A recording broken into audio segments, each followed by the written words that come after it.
Carrière et profil. Carrière et profil, c'est un programme destiné à la valorisation des parcours réussis sur le plan socio-professionnel.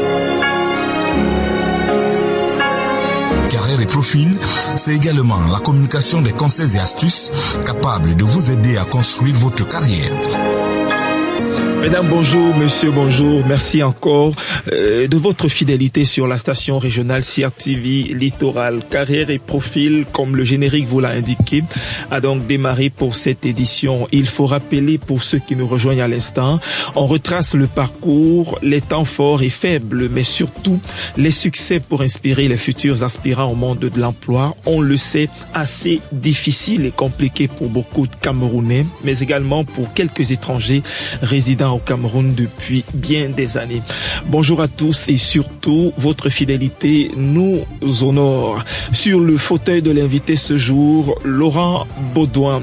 Il est formateur, CEO de la Maison des Escargots, la Dibamba. Avec lui, on parlera d'un certain nombre de choses, notamment du parcours et surtout des activités avant, pendant et ce qu'il mène comme projet aujourd'hui. Laurent Baudouin, bonjour et merci également à vous d'accepter à jouer le jeu de carrière et profil.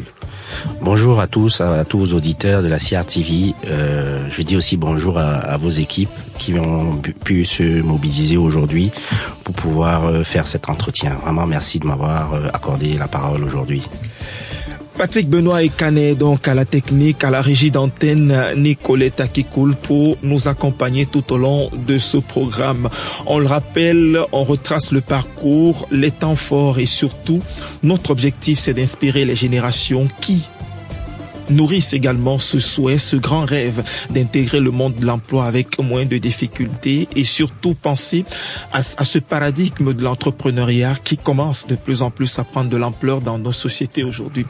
Entrons donc dans le vif du sujet. Vous êtes aujourd'hui à la tête d'un centre de formation pratique en élevage d'escargots, un domaine dans lequel vous faites carrière. On se poserait certainement la question, mais il faut que nous comprenions plus ou moins qui était Laurent Baudouin hier et qui est-il aujourd'hui? Alors merci pour la question. Alors Laurent Baudouin, c'est un homme qui est né à Douala dans les années 77, plus précisément, qui a 3 enfants, un garçon et 2 filles, et puis qui a été à l'école primaire à l'école publique d'Aqua. Vraiment un parcours assez atypique, parce que j'ai fait après Saker, le collège a fait Saker, et je me suis arrêté en 5e. Et mon père, voyant ça, m'a fait faire un parcours plutôt technique. Donc je suis reparti faire la première année technique en électricité d'équipement. J'ai eu mon CAP, et puis je suis revenu à Douala, à De La Salle, où j'ai eu mon bac F3. Et après, je suis allé poursuivre mes études en France, où j'ai fait plutôt une autre carrière, plutôt dans le commerce international, où j'ai eu un master en commerce international. Et puis là, je suis revenu au Cameroun m'installer. J'ai passé 21 ans en France, et donc je suis rentré. Donc voilà à peu près un peu brossé très rapidement mon parcours, vraiment très rapidement, quoi. Alors 21 ans en France, entre l'électricité d'équipement pour le point de départ et le commerce international ensuite. Qu'avez-vous fait en quelques années en France comme activité professionnelle avant peut-être de retrouver le Cameroun pour une nouvelle orientation? J'ai essentiellement travaillé dans une grande compagnie de véhicules, de vente de véhicules. C'est la société Peugeot-Citroën, où j'ai fait quasiment 18 ans là-bas. J'ai quasiment fait 18 ans. Et je suis parti de là juste avant le Covid. Donc j'ai posé ma démission en 2018. Fin 2017, début 2018. Et après ça, j'ai ouvert une société de transport, Laure Baudot Transport, où j'ai fait du transport de personnes, etc. J'avais aussi une branche de taxi. Et le Covid est venu me freiner dans mon élan. Donc c'est la raison pour laquelle j'ai dit bon, je vais essayer de me replier vers le Cameroun, histoire de voir ce que je peux aussi apporter au pays qui m'a vu naître, etc., etc. Apporter ma pierre, mon humble pierre à l'édifice, voilà. Et donc c'est pour ça que je suis rentré. Alors on est tout content de savoir aussi pour ces Camerounais, pour ces frères qui y vont et reviennent surtout avec une certaine expertise pour mûrir des projets ici et surtout inspirer d'autres générations, on le dira jamais assez. Alors c'est également un angle aujourd'hui. Hier, on le dit assez simplement, hein, hier vous étiez en France, vous étiez en Europe où vous avez mené plusieurs activités dans le transport et surtout chez Peugeot Citroën. 18 ans d'activité, c'est quand même une expérience acquise assez importante aujourd'hui. Alors hier là-bas, aujourd'hui au Cameroun, mais un choix particulier a été mené sur l'escargot. Comment on peut comprendre cela? C'est pas assez inspirant aujourd'hui pour beaucoup de personnes quand on dit il s'est investi dans l'escargot. Ça fait rêver un peu, mais il faut bien qu'on réalise. L'escargot, c'est vraiment de la passion. Hein. Donc moi, gamin, je mangeais beaucoup les escargots parce que ma grand-mère ramassait les escargots et elle ramassait et elle les gardait de côté le temps qu'ils puissent, je sais pas pourquoi, elle les mettait même de côté de façon vraiment banalement. Et à force de faire des recherches, je me suis rendu compte que l'escargot a des vertus vraiment médicinales, des très bonnes vertus. Et en France, je mangeais des escargots, mais c'était des escargots de Bourgogne, donc des petits escargots. Et je me suis toujours dit, mais pourquoi en Afrique il y a des gros escargots et on n'arrive pas à exploiter cela? Et donc quand je suis rentré, j'ai fait des formations théoriques en élevage d'escargots, et je me suis rendu compte que il y avait pas assez de pratique pour que les gens puissent se lancer dedans, parce que c'est vraiment une activité très intéressante en termes de rentabilité, en termes de plein d'éléments. Et je me suis dit, voilà le créneau qu'il faut exploiter. Les jeunes ont besoin d'emploi, il faut les former. Et moi, j'ai cette solution de former de façon pratique. Je parle bien de façon pratique parce que les formations sont généralement théoriques. On te parle de l'escargot, des diverses sortes d'escargots, de comment les élever, mais tout est théorique. Alors moi, j'apporte vraiment une solution où à l'issue de la formation, on ressort avec une escargotière sans escargots reproducteurs et 5 kilos de provende pour les élever, pour qu'ils puissent pondre correctement. Et puis on fait des activités pratiques telles que le substrat, faire le substrat, mélanger le substrat, etc., etc. Donc, et après derrière il y a un suivi. 3 mois plus tard, je reviens chez le formé, c'est-à-dire mon élève, et je vois s'il a évolué, etc. Et je lui apporte encore des compliments, etc. pour qu'il puisse progresser éventuellement. Donc voilà un peu à peu près brossé grosso modo l'activité, mais sauf que on a aussi parallèlement, on vend la chair nettoyée d'escargot, on vend la coquille, on vend la poudre de coquille et on vend aussi la bave. Donc la formation, c'est vraiment un pendant, donc il faut expliquer ici, mais il y a aussi d'autres produits que nous mettons en place. Donc voilà à peu près ce que je pourrais dire à ce sujet. Alors si vous nous rejoignez à l'instant, c'est Carrière et Profil qui se poursuit sur la mer des radios. Nous recevons Laurent Baudouin, il est donc un investisseur, un entrepreneur dans le domaine de l'escargot. Cela peut susciter une certaine un questionnement dans l'esprit, mais on est en train de comprendre au fur et à mesure que nous évoluons dans cet échange. Cela nous permet aussi de glisser sur un autre angle, il faut le dire assez clairement. L'escargot, c'est un angle de réflexion où plusieurs investisseurs depuis quelques années au Cameroun s'y mettent de plus en plus. Mais j'aimerais savoir aussi en ce qui vous concerne, y a-t-il des raisons particulières d'un tel engagement, que ce soit de manière globale ou de manière particulière en ce qui vous concerne? Moi, de manière particulière, j'ai vraiment besoin parce qu'on est souvent à l'étranger, on se dit on ne fait rien en Afrique, les Africains ne font rien. Éventuellement, quand on est là-bas, on a un regard un peu éloigné des choses et on ne se rend pas compte des difficultés que nous rencontrons moi-même en arrivant ici, je me disais ça allait se faire d'un claquement de doigts, mais j'ai rencontré pas mal de difficultés que j'ai su forcément manager, et ça m'a permis aussi d'expliquer ça à mes élèves. À chaque fois que je forme, j'essaye de leur faire comprendre qu'une activité, ça ne se fait pas du jour au lendemain. Il faut commencer petit. C'est la raison pour laquelle je mets toujours en place une escargotière avec 100 escargots. Parce que l'escargot, en fait, c'est un hémaphrodite. C'est un animal qui a 2 sexes. C'est-à-dire que il a le sexe mâle et le sexe femelle. Donc quand il pond à peu près en moyenne 7 œufs par mois, donc 100 escargots qui vont pondre en même temps 7 œufs par mois, ça fait 700 œufs. Donc une personne qui veut démarrer ce genre d'activité doit commencer petit. Doit commencer d'abord par faire tes 100 escargots, voir comment ton activité grossit pour pouvoir embaucher, parce que c'est vraiment une activité qui permet d'embaucher du monde. Donc vraiment, et moi, mon désir profond, c'est qu'on puisse travailler. On puisse vraiment créer une richesse, une valeur ajoutée, et que ça puisse permettre de s'enrichir, parce que c'est la valeur ajoutée qui enrichit les gens. C'est une affirmation qui est certainement pratique aujourd'hui. La valeur ajoutée enrichit, mais il faut encore la comprendre. Il faut aussi s'y exercer à fond pour trouver de vraies solutions. Venons-en à la formation à présent, parce que un formateur devrait quand même dire beaucoup de choses sur le processus. Vous êtes donc aujourd'hui, si l'on prend le volet formation, qui est apte et quelle est la durée de la formation? Est-ce que je pourrais me former, un commerçant pourrait se former, un autre Camerounais d'une autre discipline pourrait sans le moindre souci se former? Bref, les détails sur la formation que vous donnez aujourd'hui aux jeunes Camerounais.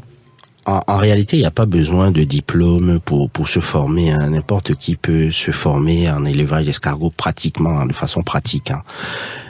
Mais ce que moi je préconise généralement, il faut d'abord être un passionné, parce que les escargots c'est pas si simple que ça à élever. Il faut être un passionné et il faut être très patient, parce que c'est vraiment quelque chose qui monte en puissance progressivement. On va pas gagner du jour au lendemain. Donc moi, ce que je constate généralement ici, c'est que les gens veulent directement gagner de l'argent très vite. Ah oui. Donc moi, je casse ça très souvent. Pourquoi? Parce que c'est une activité qui prend du temps à monter en puissance. Mais dès qu'on est monté en puissance, on peut toucher les sommets, parce que le kilo d'escargot actuellement sur le marché est à quasiment 7000 francs. Là, comme on va passer à la saison sèche, il y aura plus des ramassages à gauche à droite. Donc tous les éleveurs vont faire passer leur kilo à 7000 francs. La bave, qui est aussi une activité très intéressante dans l'élevage d'escargots, la bave, le litre de bave est à 35 000 francs. La coquille, etc. Donc une bouteille de top grenadine par exemple, une bouteille c'est 35 000 francs. Donc, si on en fait 2 ou 3, déjà on a 70 000. Donc, c'est vraiment une activité assez intéressante, mais il faut être passionné et puis il faut être patient. Donc voilà. La formation, oui. Maintenant, quels sont les besoins exacts pour un élève ou un apprenant? De quoi doit-il se munir précisément pour pouvoir remplir le processus complet de formation? Dans un premier temps, je vais lui apporter à l'issue de sa formation, parce que la formation en elle-même, elle a un coût. Hein. Elle a un coût, c'est pas donné. Effectivement, c'est du coût et du matériel nécessaire. Donc le coût actuellement en 2023 là. Donc nous sommes en novembre et c'est pour ça même que je viens à la radio, parce que les gens prennent souvent des résolutions en décembre, en fin d'année, etc. pour se lancer. Donc en janvier, je sais que beaucoup auront pris des résolutions pour se former, pour trouver une activité, etc. Donc là, en novembre encore, le coût est à 150 000. Mais l'année prochaine, en partie de janvier, le coût sera à 200 000. Et à l'issue donc de la formation dure à peu près 5 jours. Donc lundi au vendredi, et à la fin de la formation, l'élève repart avec une escargotière en bois, une grande escargotière, avec le substrat, la provente pour commencer à nourrir ses escargots, les escargots, les reproducteurs, donc les 100 reproducteurs, parce que les reproducteurs, il faut les savoir c'est quoi un reproducteur, etc. Donc dans la formation, je vais expliquer c'est quoi un reproducteur, le substrat c'est quoi, la provente, comment on la mélange, etc. pour avoir une bonne production, les œufs et abondamment d'œufs, etc. Donc la formation en elle-même, elle est complète. Et j'ai aussi j'ai plutôt une chaîne YouTube, la Maison des Escargots d'Ibamba, où les élèves, ceux qui veulent se former, etc., peuvent déjà aller voir les tutos que j'ai pu faire. J'en ai une 30aine de vidéos. Donc j'ai pu faire des tutos, etc. Donc les gens peuvent aller regarder. Il y a mon numéro de téléphone, etc. s'ils veulent me joindre. Donc voilà. Laurent Baudouin est avec nous dans Carrière et Profil ce jour. Il est CEO la maison des escargots d'Ibamba. On poursuit dans l'échange. Aujourd'hui, prenons un temps soit peu les difficultés, qu'elles soient les vôtres, qu'elles soient celles des apprenants. Qu'est-ce qu'on peut mettre au chapitre des difficultés aujourd'hui dans votre formation? Il n'existe pas de métier sans embûches. Non, toujours. Il y a beaucoup de difficultés. Déjà, moi, ce que je dis souvent, les gens sont pressés. Donc, ils ne veulent pas apprendre. Et puis, l'échec, normalement, c'est quelque chose de très intéressant. Il faut toujours échouer pour comprendre où on a buté, etc. Et corriger forcément le tir. Donc, moi, je préconise toujours ça, de prendre le temps de monter en puissance. Parce que il y aura des difficultés. Quelque chose qu'on fait de nouveau, ce n'est jamais ce qu'on a l'habitude de faire. Donc, on est souvent confronté à beaucoup de difficultés telles que la mort des escargots, parce que l'escargot en lui-même a beaucoup de prédateurs. Donc, évidemment, les souris, les rats, à Douala, on est infesté de rats, etc. Les cafards, les fourmis. Donc, il faut mettre les escargots dans des conditions. Et en même temps, ils aiment pas le soleil. Il faut les mettre dans des conditions. Il y a du vent, etc. Donc, quand moi j'arrive généralement chez quelqu'un qui veut commencer, je regarde d'abord l'environnement. Donc, si l'environnement n'est pas propice, il va falloir améliorer cet environnement ou apporter quelque chose, mettre un abri, faire quelque chose, etc. Donc, il y a des difficultés. Il y aura forcément des difficultés. Moi, j'ai eu des exemples. Par exemple, monsieur qui est venu se former à la maison des escargots, et en repartant, il avait pris un tricycle, il avait mis son escargotière. Il est arrivé, l'escargotière était complètement cassé. Parce que les embûches en route, le tricycle, lui, s'en fout, il rentre dans le trou, il ressort. Donc voilà, tu vois, donc c'est un peu ça. Mais il y a toujours des difficultés, il y a toujours. Mais face aux difficultés, il y a quand même l'engagement et le conseil. Toujours la solution. Et surtout, à côté des difficultés, il y a aussi une chose sur laquelle je voudrais personnellement insister, les conditions sanitaires. Elles sont prévues entre-temps. Généralement, quand on parle d'escargots ou d'escargotiers, les gens ont quand même des appréhensions dans l'esprit. Dans votre formation, quelles sont les conditions sanitaires prévues à cet égard? Est-ce que c'est des conseils que vous donnez aux formés ou alors aux apprenants, ou alors vous les accompagnez sur ce pan particulièrement? Bien évidemment qu'il faut se protéger quand on élève. C'est de l'élevage, hein, c'est pas des escargots sauvages. Exact. Et moi, je fais vraiment la différence entre les escargots d'élevage et les escargots sauvages. Parce que les escargots d'élevage, on leur donne de la provende, donc c'est quelque chose qu'on connaît, on sait ce qu'ils mangent, etc., etc. Par contre, ceux qui sont dans la nature, là, on sait pas ce qu'ils mangent. Et ils sont souvent toxiques. Ceux-là sont vraiment toxiques. Et c'est pour ça que à chaque fois, je dis toujours aux gens, ceux qui ramassent là, il faut manger très rapidement ces escargots-là. Parce que ils ont un germe qui est très, très toxique pour l'humain.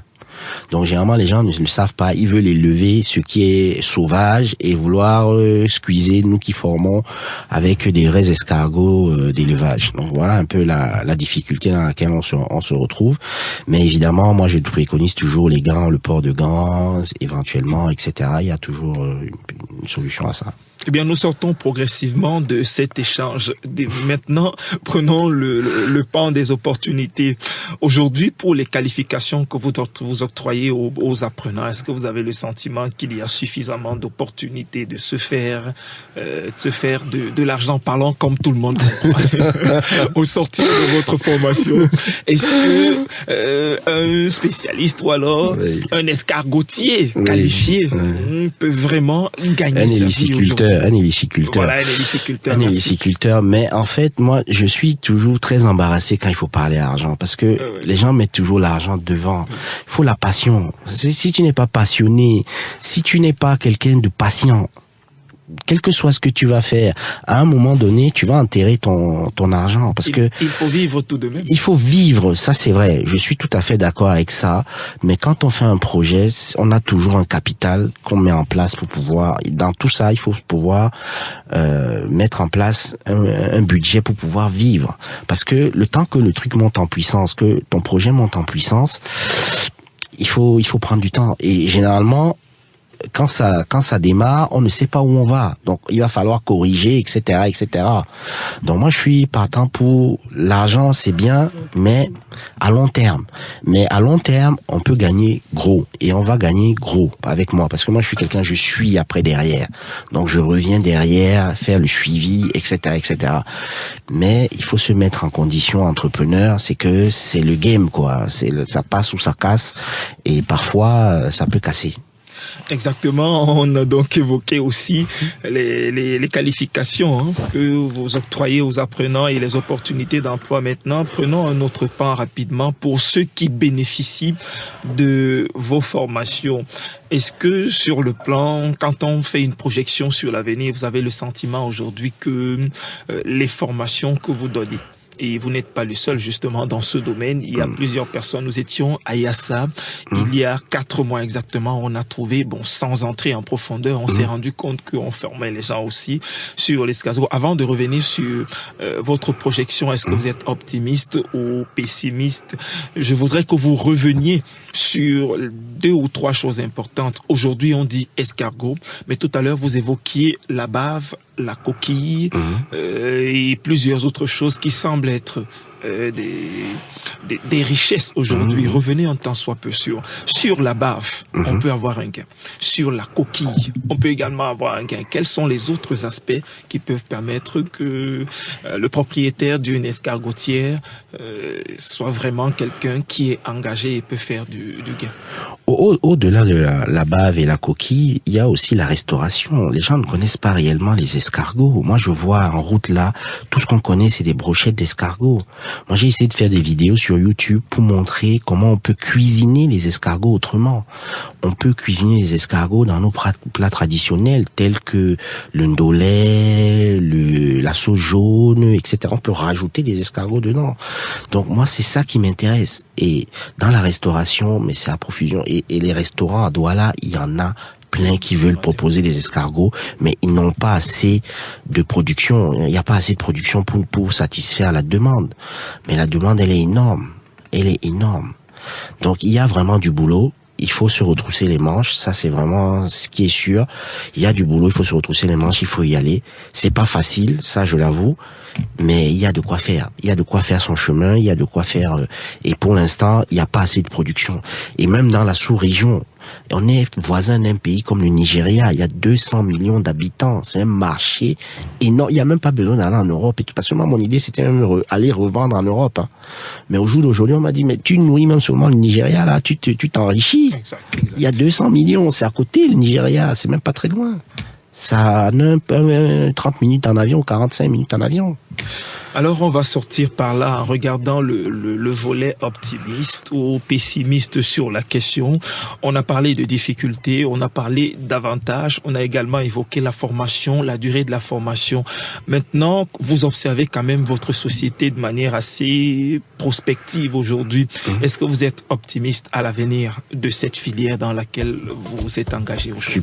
Je suis plus optimiste parce que franchement, il y a tellement à faire et vraiment c'est encore le petit grain de sable que j'ai déjà mis et j'ai des objectifs encore plus grands que ça. Moi, très honnêtement, je ne laisserai rien au monde pour aller faire autre chose que les escargots.